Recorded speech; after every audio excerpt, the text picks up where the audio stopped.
В селе Иглино организовали персональный парад для Ахмедзаки Сакаева. В феврале бравый фронтовик отметил 100-летний юбилей. Однако 9 мая по состоянию здоровья не смог выйти на улицу.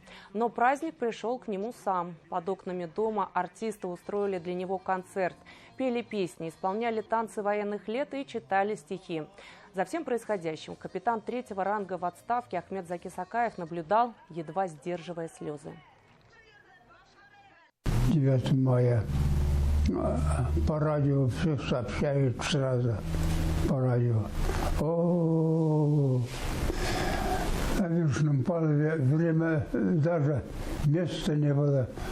Плясали, пели, каждый вот друг друга обнимали. Это очень радость была. Ахмедзаки Сакаев родился в 1924 году в Иглинском районе. В начале войны работал учителем начальных классов. В 1942 он вместе с отцом был призван в ряды Красной армии. Служить попал в военно-морской флот с 1945 года. 9 мая в его семье главный праздник. Мы благодарны ему за воспитание нас, за уроки его. Он всегда был образцом, примером для всех нас, детей, и для всего нашего. Нас много для всей родни.